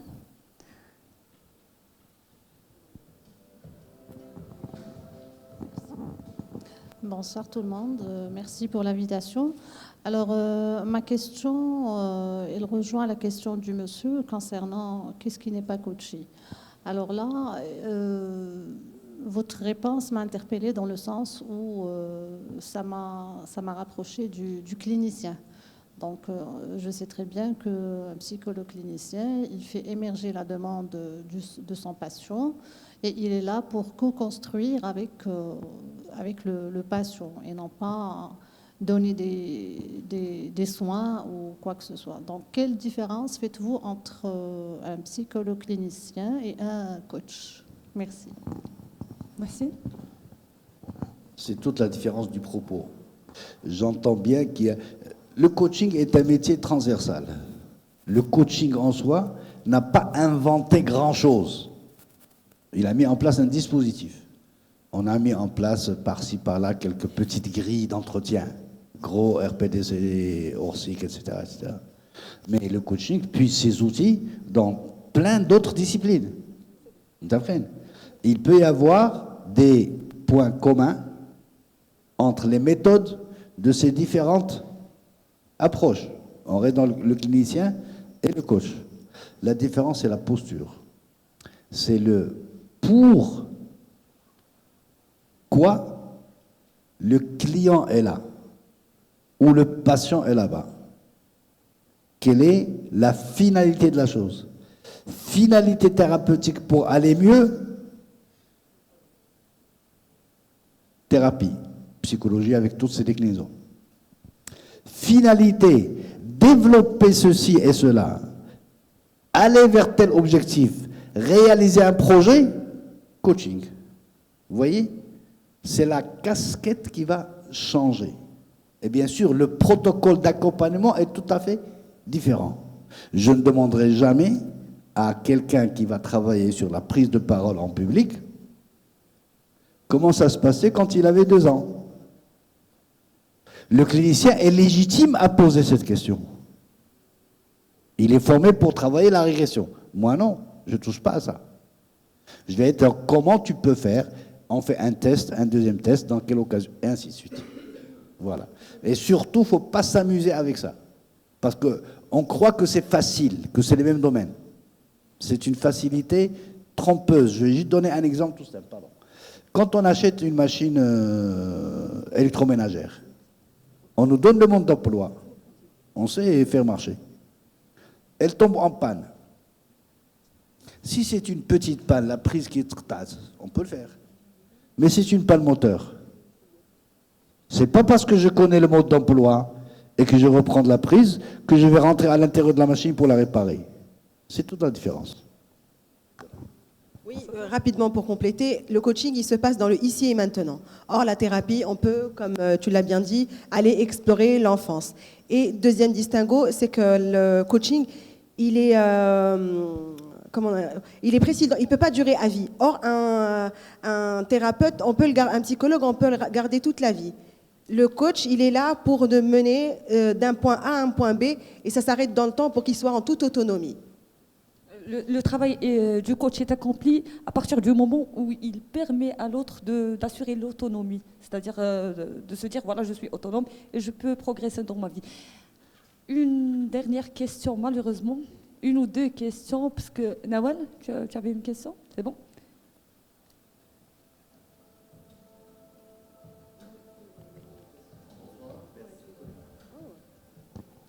Alors, bonsoir, merci à vous pour votre présence. Ma question elle est très simple, c'est-à-dire quel coaching pour quelle population? Donc voilà, il y a plusieurs niveaux de catégories sociales. Et donc, comment on peut distinguer quel coach peut traiter quelle population? Voilà. Il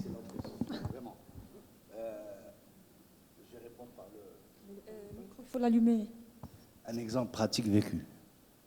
Les coachs, c'est connu, sont tout le temps dans le don et le bénévolat. Ils font de l'associatif à outrance. Bien. وقعنا زاد الحوز. تموبيليزاو الناس قال لك on va coacher. Le temps qu'on revienne de l'Gleba et qu'on discute un peu ça au sein de l'association avec Tijani Yassel qui était occupé là. On a dit attention. Il ne s'agit pas, parce qu'on a commencé à demander des coachs amazirophones. Vous comprenez? Et là, dans un groupe de discussion, on dit attention, attention. Il n'est pas question de coacher les sinistrés.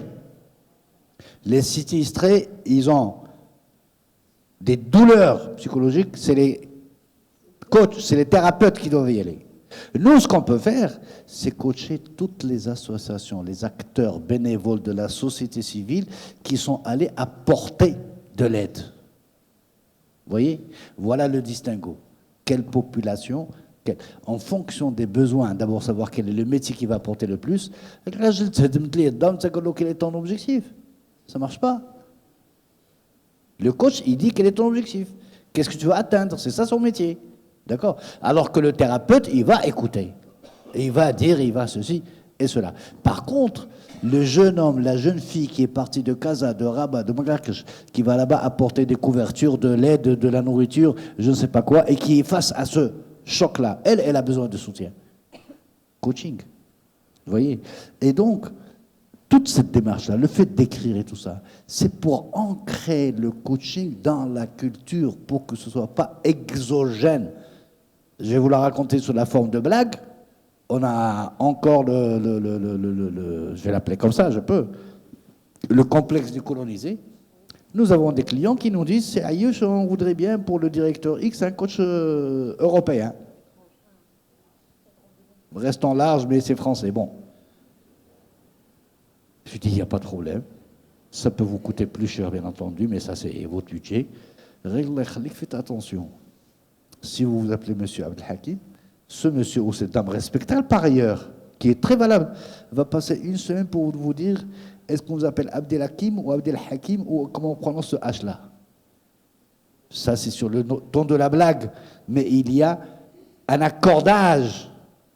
Vous savez, on vient de parler, on n'a pas eu besoin d'encyclopédie pour expliquer. On vient de parler du Qabla, on vient de parler, ça passe, ça coule. Pourquoi? Ça vient des tripes. C'est là que ça se passe le coaching. C'est pas l'usine à gage. Ne croyez pas que le coach, dans son truc, il va sortir des tableaux, des graphiques et tout ça. Il va juste discuter, écouter, discuter, écouter, discuter. Et si ça se trouve, l'un de ses meilleurs outils va être le proverbe qu'il a entendu chez son arrière-grand-mère. Et quand il le sort, qu'est-ce qui se passe chez la personne coachée? Il y a son arrière-grand-mère à lui qui lui a dit la même chose. Et hop, on arrive à un proverbe puissant au lieu d'une question puissante. Alors, peut-être une deuxième dimension de la question, peut-être, je ne sais pas si vous l'avez bien entendu, bien exprimé, quel coaching pour quelle population, ça sous-entend peut-être la notion de coaching d'élite. Effectivement, c'était une dimension, mais effectivement, notre rôle à tous, notre rôle est de démocratiser cela et que l'on puisse faire bénéficier du coaching toutes les couches sociales et pas seulement les couches qui sont à l'aise financièrement. Et c'est pour ça que nous intervenons auprès de beaucoup d'associations qui, elles, accompagnent des personnes en besoin ou qui n'ont pas les moyens de se l'offrir. Merci de cette question. Je suis parti sur cet angle-là. C'est vrai que le coaching coûte cher aujourd'hui. La pratique réelle du marché, c'est que dans le monde des entreprises, les tarifs sont là, ils sont connus. D'accord ? Quand nous recevons une personne individuelle qui va payer de sa poche, c'est indécent, au sens économique de l'indécence, de lui demander de payer la chose. Tout à l'heure, j'ai donné l'exemple des 3 dirhams pour l'étudiant. Ça, c'est pour sortir de la relation de don quand tu fais le khair. Qui خلص إمكانياته 3 dirhams قدام اللي كان عنده ديال 100 غيخلص 200. متفقين؟ Bien. On va chercher le juste prix. Il est indécent de quelqu'un qui vient en coaching pour réussir ses entretiens d'embauche. On sait déjà qu'il n'a pas de boulot et que c'est encore son père ou sa mère ou son grand frère qui paie pour lui. D'accord? De lui demander le... On a installé à la hamac, à VMH Coach, j'espère que certains lauréats font la même chose, mais personne ne ce que nous appelons le prix juste. Autrement dit, il faut résoudre 2 problèmes. Que la personne qui vient au coacher, pour s'enlever une pression quelconque, on ne lui ajoute pas la pression financière. Ça, il faut résoudre cette question-là, mais il faut aussi résoudre la question, c'est le coach. C'est un humain comme tous les autres. Quelle est la valeur que l'on met dans mon travail? C'est comme cela qu'il va résoudre un problème, le coach. Parce que j'ai donné l'exemple de 3 dirhams. Le PDG va payer 5000 dirhams. L'enjeu pour le coach, c'est d'apporter la même qualité de la prestation. Parce que s'il s'amuse à dire cet étudiant n'a donné que 3 dirhams, allez, et l'autre il est hors circuit, il est hors coaching, il est hors métier. Donc, parmi l'hygiène du coach, il va travailler sa relation à l'argent. À l'argent, et être très... Moi, j'ai des amis dans des associations qui me demandent d'intervenir bénévolement pour une journée. Je leur dis, ça coûtera quand même 50 dirhams. Ça fait rigoler tout le monde. Ça sort d'une poche, ça rentre dans l'autre. Après, on va prendre un café qui coûte 500 dirhams. Mais l'enjeu, c'est d'avoir cette relation-là, mais adaptée, vous avez raison, c'est l'un des grands défis. La réponse que nous avons maintenant, c'est cette idée de prix juste. Merci. Une dernière question, la toute dernière. Là. Parce que vraiment, je l'ai vu, c'est pourquoi j'ai été dans l'obligation d'ajouter une dernière question. Merci. Parce que vraiment, j'espère que vous allez me comprendre parce que nous avons une contrainte de temps. Donc soyez précis, s'il vous plaît. Alors, j'avais 2 ou 3 questions, mais je vais me contenter de poser une seule question. C'est que, sachant que les entreprises sont beaucoup plus focalisées sur le rendement, le rendu, hein, alors comment le coach va conjuguer cela? Est-ce qu'il est assujetti à des obligations de résultat? Est-ce que dans le temps, financièrement, parce que là, c'est tout un ensemble de critères qu'il faut prendre en considération pour faire perdurer, si vous voulez, l'intervention ou le recours au coaching. C'est-à-dire, est-ce que le coach est soumis à une obligation de résultat? C'est ça votre question? Oui. Là, c'est pour répondre, c'est légitime du reste. Dans ça une se comprend, entreprise, c'est le rendement, tout à fait. c'est de rentabilité. Vous répondez, hein? C'est normal. Merci. Le micro. Vous donnez 2 ou 3 exemples pour vous dire que non. Nous avons accompagné des personnes qui, en cours d'accompagnement, ont démissionné.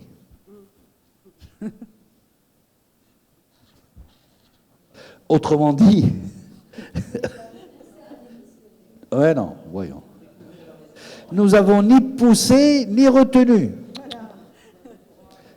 Pourquoi je donne ces exemples extrêmes? Nous, notre métier, c'est de nous occuper de la personne elle-même. Pour qu'elle s'occupe de son rendement, de son ceci, de son cela. Sinon, c'est un expert en production qui va augmenter la productivité de la personne. Et c'est clair et net dès le début du contrat. Dès le début du contrat. Parce qu'il risque d'y avoir... Pardon, allez-y, vous dites. Non, pas dans cette logique-là. En entreprise, la règle, c'est seulement les séances consommées qui sont payées. Parce qu'il y a autre chose. Hors d'émission et tout ça, toute personne engagée dans un coaching peut l'arrêter à n'importe quel moment. Il faut juste boucler la boucle. Et c'est tout. Mais ce n'est pas parce qu'on a contracté pour 10 séances qu'on dit comme ce que tu as commandé. Ça, c'est un truc. L'enjeu est simple. Nous avons, pour que vous sortiez du problème, nous avons 2 clients. Ce qu'on appelle un client d'affaires. Ça, c'est l'entreprise. Elle fait la commande, elle passe les bons de commande, le donneur d'ordre. Et le client relationnel, c'est la personne ou le groupe qui bénéficie du coaching. Nous travaillons avec la personne bénéficiaire elle-même. Le contrat d'affaires, il est négocié une bonne fois pour toutes, il est suivi au niveau administratif et c'est fini, on n'en parle plus. Et si l'intérêt de la personne elle-même est de démissionner, ben elle va démissionner. Bien entendu, le coach, qu'est-ce qu'il va faire? Il est dans la posture déontologique. Monsieur, madame, vous avez démissionné, vous en avez informé votre hiérarchie. On a un cas pareil. Non, je voudrais l'informer à la fin du coaching. Comme ça, je bénéficie du financement du coaching par l'entreprise. Là, le coach, il ne joue pas ce jeu-là. Il ne joue pas ce jeu-là. Parce qu'il y a le contrat d'affaires qui rentre en jeu. Il va dire au monsieur ou à la dame, monsieur, qu'est-ce qui fait que vous n'informez pas? Informez. Parce que de toute façon, moi, mon contrat s'arrête avec vous. Et ainsi de suite. Il ne va ni l'encourager, ni le décourager. Et encore moins l'aider à chercher un autre boulot. Bien. Réveiller des choses. Tout à fait. Sauf que, faites attention, personne n'est responsable du comportement de personne. Bien, j'avais tout à l'heure parlé de l'une des missions du coach, c'est de pouvoir montrer le champ du possible. L'entreprise, quand elle prend en charge le coaching, elle a un objectif, bien entendu. Le coaché, quand il accepte de se faire accompagner, il a des objectifs cachés ou non cachés. Notre rôle est d'essayer de le mettre à l'aise suffisamment pour qu'il puisse s'ouvrir complètement. Parce que s'il s'ouvre à moitié, c'est que notre mission n'a pas encore évolué suffisamment. Et notre objectif aussi est de lui montrer quelles sont toutes les possibilités, toutes les fenêtres possibles qu'il peut ouvrir. C'est pour cela que peut-être, éventuellement, l'une de ces fenêtres serait celle-là. Mais n'oublions pas que mais n'empêche que sur l'autre versant, l'une des possibilités serait complètement un plus grand engagement vis-à-vis de l'institution avec des résultats beaucoup plus différents. Et donc, c'est le champ du possible que nous essayons de montrer au coach, mais c'est à lui de décider. Et ce n'est pas à nous. Et donc, nous ne manipulons pas, madame. En tout cas, nous essayons de ne jamais manipuler. Je vous salue pour votre engagement et surtout pour le غيرة اللي عندكم على هذا الميتي. Je vous remercie. Tout à fait. Mohsin, je vous remercie en particulier de nous avoir donné l'occasion de se retrouver aujourd'hui autour d'une belle réussite. C'est Amar Okrit. Je vous remercie aussi. Sophia, je valide. C'est un très bon profil, la relève. Donc je vous remercie encore une fois. Avant de vous remercier, je dois me mettre debout parce que le moment est particulièrement émouvant ce soir. Pour ceux qui nous ont accompagnés dès le début du Book Club le matin, c'était le 23 février 2022. Le concept du Book Club était né. Au début, c'était destiné aux collaborateurs du groupe le matin. Avant de s'ouvrir au public, le concept a grandi, évolué. Nous avons surmonté ensemble des défis, nous avons relevé des challenges, mais aujourd'hui, c'est une nouvelle étape qui s'ouvre. Une annonce, je ne peux pas la faire moi-même. Je demande à Monsieur le Président. Merci beaucoup.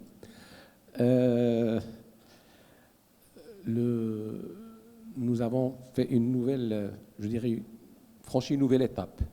Nous avons, en partenariat avec le Parc Loda, ouvert un kiosque pour livres qui offre qui permet aux visiteurs d'emprunter des livres gratuitement, moyennant une petite carte qu'ils vont faire à 20 dirhams, c'est juste pour la forme.